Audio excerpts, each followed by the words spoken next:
Next, we're going to cover the changes to error handling. Handling fatal errors in the past has been next to impossible in PHP. A fatal error would not invoke the error handler and would simply stop your script. On a production server, this usually means showing a blank white screen, which confuses the user and causes your credibility to drop.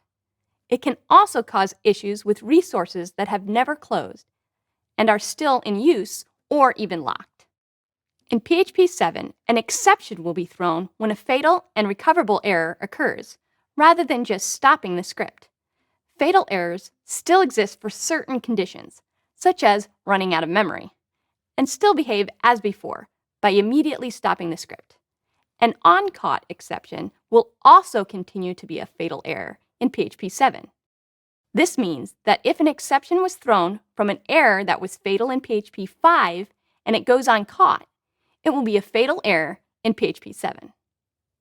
I want to point out that other types of errors, such as warnings and notices, remain unchanged in PHP 7. Only fatal and recoverable errors throw exceptions.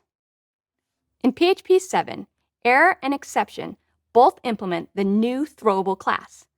What that means is that they basically work the same way.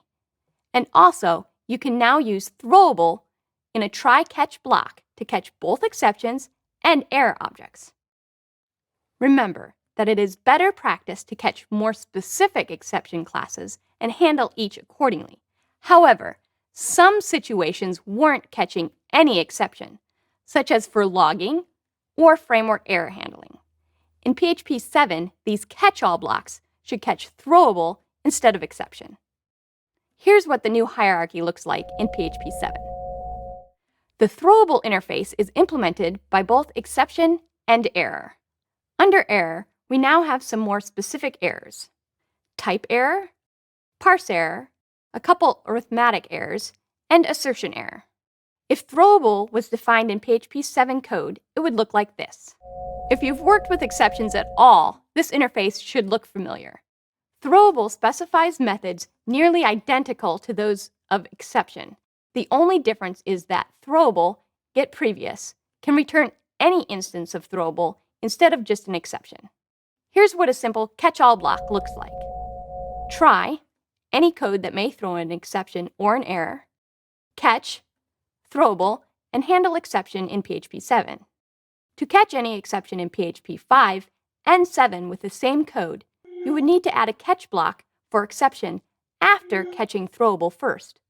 Once support for PHP 5 is no longer needed, the block catching exception can be removed. Virtually all errors in PHP 5 that were fatal now throw instances of error in PHP 7.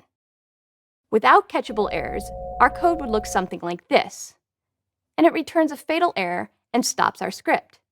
Without errors displayed to the screen, we would just see a blank white page. Like any other exception, error objects can be caught using a try-catch block, and some errors will throw a more specific subclass of error. Let's take a look at some examples. A type error instance is thrown when a function argument or return value does not match a type declaration. In this function, we've specified that the argument should be an int, but we're passing in strings that can't even be converted to ints. So the code is going to throw a type error. This could be used for adding shipping and handling to a shopping cart. If we passed a string with the shipping carrier name instead of the shipping cost, our final total would be wrong and we would risk losing money on the sale. A parse error is thrown when an included, required file, or evaluated code contains a syntax error. In the first try, we'll get a parse error because we called the undefined function var_dup instead of the var_dump. In the second try, we'll get a parse error because the required file has a syntax error. Let's say we check if a user is logged in, and if so, we want to include a file that contains a set of navigation links, or a special offer. If there is an issue with that include file, catching the parse error will allow us to notify someone that the file needs to be fixed. Without catching this parse error, the user may not even know that they're missing something.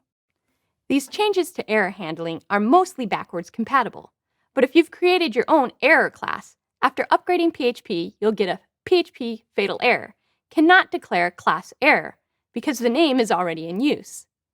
You'll have to rename your error class since the PHP 7 class name error is predefined and used internally.